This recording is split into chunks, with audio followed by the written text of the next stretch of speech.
Mas antes da gente entrar de fato na história, vamos falar um pouco sobre o descobrimento do rádio, e no caso, não o rádio de música, o rádio, o elemento químico. Ele foi descoberto em 1898 pela Marie Curie, que ficou famosíssima por causa desse descobrimento. Quando o rádio foi descoberto, os cientistas entraram assim em êxtase. Falavam, meu Deus, é a melhor descoberta da história! Porque eles descobriram que eles conseguiam combater o câncer com o rádio. E por que eles conseguiam combater o câncer com o rádio? Você pode estar se perguntando por aí. Porque o rádio faz nada mais, nada menos do que a total destruição dos tecidos humanos. O rádio, ele passou a ser visto como uma grande cura para tudo.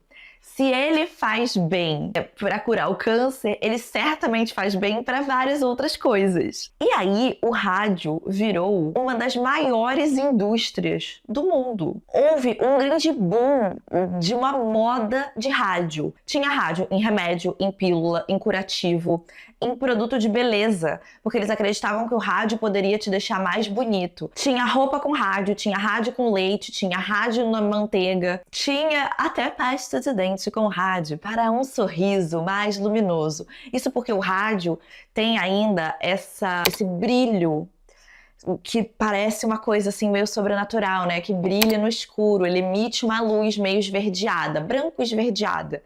Que as pessoas ficaram simplesmente obcecadas com isso, né? Se você fosse, inclusive, uma pessoa um pouco mais rica, você poderia ir para um spa, fazer um tratamento com rádio, onde você sairia inteiro brilhando no escuro. Tinha gente que bebia rádio como tônico e as pessoas ainda acreditavam que o rádio poderia aumentar o seu desejo sexual, deixar você mais bonito e prolongar a sua vida. Tudo ao contrário do que realmente acontece. Só que era uma grande novidade. Então, não tinha dado tempo ainda das pessoas realmente começarem a usar aquele rádio e verem o que ia acontecer com o corpo delas quando elas usassem, porque um envenenamento por rádio pode demorar até 5 anos para começar a aparecer de fato os efeitos. E não só isso, mas as empresas de rádio na época colocavam muita publicidade justamente para incentivar as pessoas a acreditarem em todas essas coisas boas do rádio, porque obviamente eles queriam vender mais. E os empresários dessas empresas simplesmente ignoravam qualquer pesquisa ou indício que demonstrasse que o rádio fazia mal. Aí na década de 1910, mais uma grande indústria virou adepta ao rádio. A indústria de relógios de pulso. Porque foi inventada uma tinta com rádio, que era uma mistura de rádio, cola e sulfeto de zinco, que você misturava tudo isso, que viravam essa tinta que brilhava no escuro, chamada dark. Ou numa tradução assim, mais ao pé da letra, desescuro. Os relógios viraram muito populares. E no topo disso ainda estava rolando a Primeira Guerra Mundial, que acontecia muito nas trincheiras onde era escuro. Então o governo americano acabou fazendo um contrato com uma dessas empresas de rádio chamada US Radio, para que eles fornecessem esses relógios para o governo para poder mandar para a guerra, para que os soldados conseguissem ver as horas no pulso, né? E também instrumentos de leitura no avião, né? Por exemplo, você conseguir ver o ponteiro de velocidade e altitude e outras coisas no avião. Isso fez com que esses relógios que já eram populares ficassem ainda mais populares, porque os nossos heróis na guerra estão usando os relógios. Então, assim, as pessoas queriam muito esses relógios. Fez essa indústria de relógios bombar. E se você fosse uma das meninas que trabalhasse em um desses estúdios pintando esses relógios, você ia ser considerada assim muito cool, muito cool. Era visto como um trabalho assim, olha, glamour. Não só você estava trabalhando com rádio, você trabalha com rádio, como o trabalho ainda era extremamente bem pago, ainda mais na época que mulheres estavam começando a entrar na força de trabalho e realmente não ganhava-se muito. As mulheres eram vistas assim como subcategoria, então você não ganhava muito como mulher. O job era considerado como o emprego de elite para garotas trabalhadoras pobres. E esses estúdios de relógio, eles também tinham uma preferência por sempre contratar mulheres, porque eles consideravam que as mãos das mulheres, por serem menores e mais delicadas, conseguiriam fazer um trabalho mais preciso de pintar os números nos relógios de pulso, que eram tão pequenininhos. Que assim, como se, uau, um homem não conseguisse ter precisão com as mãos, mas beleza. Como esses mostradores, né, do relógio, eles eram muito pequenininhos, né? Imagina você pintar, assim, o mostradorzinho do relógio de pulso, assim, bem tititinho. Você precisava ter um pincel bem fininho para conseguir pintar. Então, essas meninas, elas eram instruídas a fazer uma técnica que se chamava lip dip, que era para você usar a boca para afinar esse pincel. Então, toda vez que você pintava ali um mostrador ou pintava um número nesse relógio, depois você pegava e você fazia essa técnica de dar ali uma lambidinha para deixar o pincel bem fininho, você acabava consumindo um pouco desse rádio do pincel. As funcionárias pintavam uma média de 200 relógios por dia. Então, você imagina a quantidade de rádio que elas não estavam colocando na boca a cada lip dip que elas faziam. E assim, ainda por cima, já tinha toda essa indústria do rádio, né, que dizia que rádio era uma coisa incrível, e tudo que era passado para elas dentro dessas fábricas era de que o rádio era seguro. Tinham várias meninas que, inclusive, por exemplo, pintavam as unhas com o rádio, ou até os dentes mesmo, para deixar os dentes brilhantes. Uma das coisas que essas meninas gostavam muito de fazer, por exemplo, era quando elas saíam do trabalho, muitas vezes elas estavam assim cobertas de rádio, porque o rádio vinha em pó, né? E aí tinha que misturar para fazer a tinta, e esse pó ele voava e ficava nelas. Então elas saíam para dançar, para aproveitar que elas estavam todas brilhantes de rádio. Elas eram conhecidas na cidade como as garotas fantasma, por causa desse brilho que é uma coisa meio fantasmagórica, sabe? Que é um brilho meio branco esverdeado, né? E aí aqui você consegue imaginar o quanto que isso não devia ser incrível, porque você se lembra do que aconteceu no Brasil com o desastre do Césio, né? Tudo aconteceu porque as pessoas acharam muito bonito. E é bonito. E a primeira coisa que a maioria dessas meninas perguntava quando elas chegavam na fábrica, e elas eram instruídas para fazer essa técnica do lip dip, né? Era perguntar se aquilo era seguro. Não só porque elas, né, é uma tinta que brilha no escuro, então elas não sabiam muito bem, né, será que pode? Beleza, posso realmente fazer isso? Como também algumas das funcionárias tinham umas feridas na boca. Então elas ficavam meio tipo, beleza fazer isso? É de boa? Mas os supervisores sempre falavam que elas não tinham que se preocupar, que o rádio era seguro. E aqui é importante eu deixar claro pra você. Outras pessoas já tinham morrido por envenenamento de rádio muito antes de sequer sonharem em fazer a indústria lá do relógio, tá? Não é como se o fato de que o rádio poderia envenenar pessoas fosse, assim, um fato completamente desconhecido. A própria Marie Curie, que descobriu o rádio, né, sofreu queimaduras com rádio. Nessa época, ela ainda não tinha morrido, mas ela veio a morrer por causa do rádio, inclusive, né? O Pierre, que era o marido da Marie, ele já tinha falado, inclusive, que ele jamais estaria em uma sala que tivesse 1 quilo de rádio, porque ele acreditava que o rádio poderia queimar a pele dele, destruir a visão dele e talvez até matá-lo. E, inclusive, a tal da US Radium, que é a empresa que eu falei pra vocês lá no início, que conseguiu o contrato com o governo, ela foi criada por um médico chamado Dr. Sabin. E o Dr. Sabin, ele aprendeu tudo que ele sabia sobre rádio diretamente da Marie Curie e do Pierre. Então não é como se ele não soubesse que podia fazer mal. E agora sim, mesmo que ele não tivesse aprendido tudo com eles, o próprio Dr. Sabin já tinha sentido na própria pele os efeitos do rádio, porque uma vez entrou um pouco de rádio embaixo da unha dele e o negócio queimou tanto que ele teve que arrancar um pedaço do dedo. Mas mesmo assim, né, mesmo depois disso, do cara saber disso, do cara perder um pedaço do dedo, ainda assim, ele era tão obcecado com o negócio do rádio que ele muitas vezes carregava com ele, ficava brincando na mão, assim, sem nenhuma proteção, na mão pelada, com um pedaço de rádio, assim, puro, pra ver a luz e tal. Às vezes sozinho no escritório ou em reuniões. O cara era, assim, bem doidinho. E mais um fato que demonstrava que essas empresas sabiam dos perigos do rádio. As fábricas forneciam aventais de chumbo e pinças para os funcionários homens que trabalhavam em laboratórios de rádio. Mas se você fosse uma garota trabalhando no estúdio pintando os relógios, você não recebia nenhuma dessas proteções e eles falavam que não tem problema não, vai ficar tudo bem, é só um rádio. Danada. Agora nós estamos na unidade de Nova Jersey US Radium. Lá trabalhavam várias garotas no estúdio de relógios. Elas tinham aí entre os seus 15 e 20 e poucos anos, então eram garotas novas. E todas elas eram muito amigas, elas saíam sempre juntas, elas tinham um trabalho muito descolado, né? A vida era ótima, ganhavam um bom dinheiro. Foi em 1918 que essas meninas começaram a perceber os primeiros sintomas de alguma coisa errada. Uma menina chamada Catherine, ela começou a perceber que ela estava tendo muitas espinhas. Mas assim, não era assim uma quantidade normal de espinhas, era muitas espinhas, muitas. Só que assim, na época, a Catherine, ela tinha 15 anos, então assim, dava pra passar, né? Falava, tô com problema de espinha e tal, né? Hormônios. Mas a Catherine, ela começou a reparar que também tinha umas outras coisas meio esquisitas acontecendo, sabe? Tinha algumas garotas que estavam com várias feridas pelo corpo espalhadas, misteriosas, e tinham outras que estavam com o pescoço completamente travado e muitas dores nas costas, muita dor nas costas. Bom, aí a Catherine resolveu ir no médico, né, dar uma olhada nessas espinhas. O médico fez lá uma bateria de exames e ele falou pra ela assim, olha só,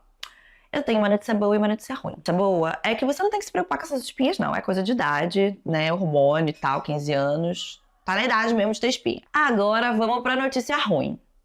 E aí ele perguntou, querida Catherine, onde que você trabalha, hein? O que você faz? Aí ela falou que trabalhava no estúdio de relógio, né? Aí o médico perguntou pra ela se ela trabalhava com fósforo. E aqui no caso eu não tô falando fósforo, tipo, fósforo. Não. Eu tô falando fósforo, o elemento químico. Aí a Catherine falou assim, sei lá, ué. Sei lá. E aí o médico explicou pra ela que ela tinha apresentado umas alterações no exame de sangue dela, que eram alterações que pareciam muito com uma doença chamada mandíbula de fósforo, que é um tipo de envenenamento por fósforo que a sua mandíbula necrosa. A Catherine ficou horrorizada, né?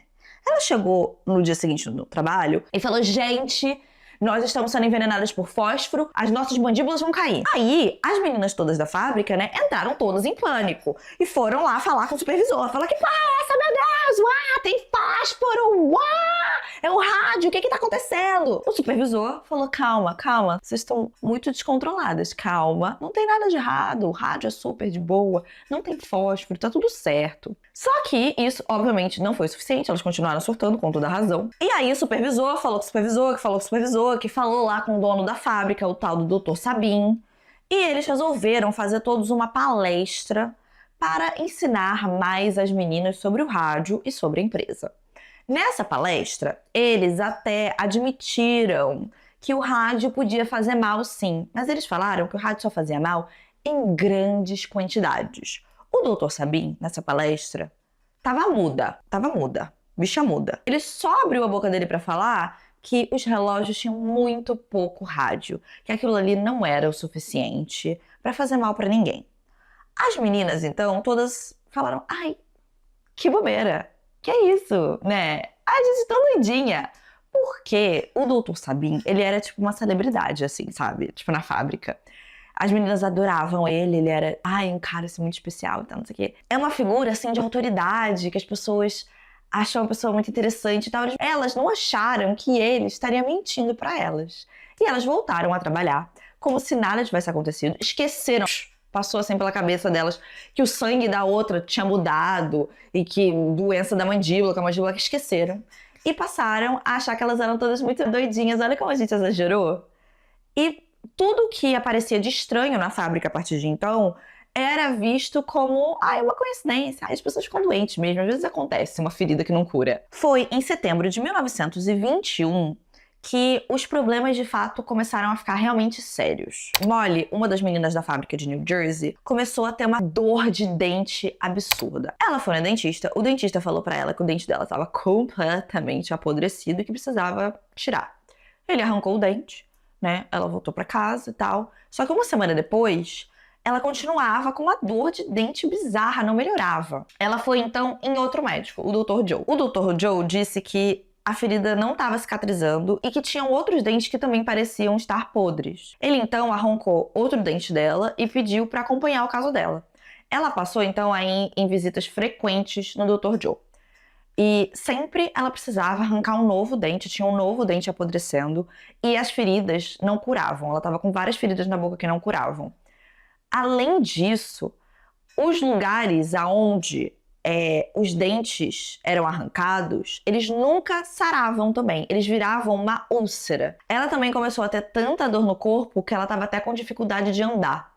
O Dr. Joe, então, diagnosticou ela com reumatismo e passou uma aspirina. Todos os seus dentes estão caindo, toma uma aspirina. Só que o caso dela continuou piorando, piorou até o ponto que os dentes dela não precisavam nem mais ser retirados, eles caíam sozinhos. E o Dr. Joe resolveu passar ela então para um outro médico. Esse outro médico, ele chegou no consultório, ele olhou ela de cima a baixo e falou: dor nas articulações, feridas na boca, fadiga extrema, nova, solteira, mora longe de casa, já sei seu diagnóstico. É sífilis, sua puta. Foi no dia 24 de janeiro de 1922 que a Molly foi testada para sífilis. E o resultado veio negativo. A Molly, então, ela se lembrou do tal do negócio do envenenamento por rádio. E ela foi correndo de volta no Dr. Joe e contou para ele disso. O Dr. Joe, então, ele resolveu ir na fábrica que a Molly trabalhava para investigar. Ele chegou lá, foi conversar com um dos cientistas da fábrica que disse para ele que não tinha fósforo nenhum na tinta. Em maio de 1922, a Molly já tinha perdido praticamente todos os dentes. Ela tinha pedido demissão porque ela não conseguia ir mais para o trabalho. E a infecção tinha se espalhado pela mandíbula inferior dela, o céu da boca e até alguns ossos do ouvido. E em um belo dia, quando ela foi no consultório do Dr. Joe para fazer a consulta dela, né, ela só conseguia sair de casa para ir no consultório do Dr. Joe. Em um desses dias que ela foi no consultório dele, quando ele estava examinando, você tá ali com a boca aberta, ele meio que encostou na mandíbula dela e o osso simplesmente caiu, assim. Ele conseguiu tirar o osso, não com uma cirurgia, não com nenhum procedimento, mas simplesmente assim, desencaixando e puxando. E foi assim que a mandíbula inferior inteira da Molly foi retirada, simplesmente pegando e desencaixando, puxando. Em setembro daquele ano, a infecção misteriosa da Molly, ela já tinha se espalhado para os tecidos da garganta dela. E lentamente essa infecção foi comendo esses tecidos da garganta até chegar na jugular. A Molly faleceu com 24 anos de hemorragia da jugular. E aqui entra a parte que, assim, não tem nenhuma explicação a não ser machismo. Mas os médicos colocaram na certidão de óbito dela que ela tinha morrido de sífilis. A Molly não foi a única a sofrer com uma morte horrível, lenta e dolorosa. Várias outras funcionárias estavam indo pelo mesmo caminho. Elas tinham sintomas bizarros. Osso quebrando, dente caindo, colapso da coluna vertebral. As pernas de muitas delas acabaram encurtando ou quebrando espontaneamente. Outras desenvolviam tumores ósseos cancerígenos que apareciam em qualquer parte do corpo. E, em muitos casos, os ossos dessas mulheres começaram a emitir uma luz que fazia com que elas brilhassem no escuro por dentro. Em 1923, uma das moças que antes trabalhava na fábrica, a Grace Freyer, ela agora trabalhava como caixa num banco. Mas nos últimos tempos, a Grace estava sofrendo assim com uma dor muito forte que ia das costas até o pé dela e ela tinha precisado extrair 2 dentes. E, igualzinho a Molly, ela tinha feridas na boca que não cicatrizavam. A Catherine, a que eu tinha mencionado antes das espinhas, ela também estava numa situação muito parecida. Mas nos jornais estava cheio de histórias de ex-colegas delas de fábrica que morriam de doenças misteriosas, e as histórias todas começavam sempre com uma dor de dente. Aí a Catherine, ela resolveu que ela ia formalizar uma denúncia no Departamento de Saúde dos Estados Unidos contra a US Radium. Ela foi lá, ela fez a denúncia, ela mencionou todos os sintomas que todas elas estavam sentindo e a morte da Molly. Quando o Departamento de Saúde foi lá na US Radium, né, para investigar, o Dr. Sabin falou que a Catherine era uma mentirosa. E quando eles foram olhar a morte da Molly, eles deram de cara com um obituário que dizia que ela tinha morrido de sífilis. E várias pessoas para confirmar, né? Falar que era sífilis, porque no final das contas era o que tinha sido dito que era. Aí o Departamento de Saúde concluiu que a Catherine devia estar exagerando. Ai, doidinha, Hermione. E o Dr. Sabin, que era o presidente da US Radium, ficou puto e foi a público dizer que as funcionárias eram mentirosas e que elas estavam tentando se aproveitar da empresa para fazer com que a empresa pagasse pelas contas médicas delas. Foi só em 1925, quando um homem que era funcionário, morreu, porque, como eu disse, eles davam preferências a contratar mulheres, né? Mas foi só quando um homem morreu que alguns médicos resolveram fazer uma pesquisa independente. O Dr. Harrison Martland foi chamado para essa investigação. E ele foi analisar os corpos dessas mulheres que tinham morrido dessa doença misteriosa, incluindo o corpo da Molly. E nessa investigação, ele descobriu que o rádio tinha se acumulado nos ossos dessas mulheres. E foi assim que o rádio foi comprovado como o causador de todas essas doenças e mortes misteriosas. Antes, as pessoas já sabiam que o rádio em pó fazia mal. Mas esses sintomas que a gente estava vendo, eles eram causados pelo tal do Lip Dip, né? Por você consumir esse rádio. Porque o que acontece? Quando o rádio ele entra no seu organismo, o seu organismo ele confunde ele com o cálcio, porque eles têm estruturas meio similares. E lá ele fica guardadinho. Só que aí o rádio começa a fazer o que ele faz, que é destruir os tecidos humanos. Principalmente os ossos, onde ele está armazenado agora. Esses ossos, então, eles começam a ficar quase que... Assim, se você fosse analisar a estrutura, eles parecem uma esponja, quase. É por isso que a primeira coisa a sentir esses efeitos é o dente. Só que assim, de início, essas informações não foram divulgadas para o público. O que aconteceu foi que uma outra menina da fábrica, a May, ela começou a apresentar os mesmos sintomas, né? E aí ela se lembrou do Dr. Joe, que tinha tratado a Molly, e foi lá falar com ele. Quando ele viu o caso da May, ele achou muito estranho e ele resolveu investigar para ver se tinham outras mulheres que estavam apresentando os mesmos sintomas. Começou a perguntar para outros dentistas. E nessa de perguntar para outros dentistas, ele encontrou a Catherine, a Grace e outras duas mulheres que também trabalhavam na fábrica, que eram a Albina e a Edna. E nessa de pesquisar sobre isso, ele também descobriu o resultado das pesquisas do Dr. Harrison. Ele então juntou todas as meninas para contar para elas que elas estavam sofrendo de envenenamento por rádio e que, infelizmente, não tinha cura. Elas receberam ali praticamente a sentença de morte delas. Elas sabiam que elas não iam conseguir melhorar daquilo. A Catherine foi a que teve a reação mais bizarra. Na hora, ela começou a rir. Ela falou que pra ela aquilo ali era um alívio de saber o que estava acontecendo e que agora elas finalmente tinham a prova que elas precisavam para processar a empresa. Quem meio que tomou as rédeas de ir atrás de todos os procedimentos para o processo judicial foi a Grace. A Grace, na época, ela já tinha tido um problema na coluna, né, por causa do envenenamento, e ela tinha que usar um colete de aço nas costas. E a Grace falou o seguinte, ó: "Não estou preocupada comigo mesma, estou pensando mais nas centenas de garotas para as quais isso pode servir de exemplo." Porque aqui é importante deixar claro que neste momento ainda tinham mulheres trabalhando nos estúdios de relógio utilizando a tal da técnica do Lip Dip. Isso ainda estava acontecendo. A Grace, ela foi rejeitada por vários advogados. Tinha muita gente que simplesmente não acreditava nelas, achava que elas estavam mentindo. Tinha outros advogados que tinham medo de enfrentar uma corporação gigantesca e poderosa, sabe, com muitos recursos. E tinha outros que não se sentiam, assim, preparados para uma batalha judicial que ia contra as legislações que existiam na época. Foi em 1927 que a Grace conseguiu finalmente um advogado para representar ela e as outras 4 meninas. E nesse ano de 1927, já tinham morrido mais de 50 mulheres vítimas de envenenamento por rádio. O caso virou, assim, notícia nos Estados Unidos inteiro. Em algumas matérias, eles falavam que essas meninas tinham sido condenadas a morrer por envenenamento de rádio.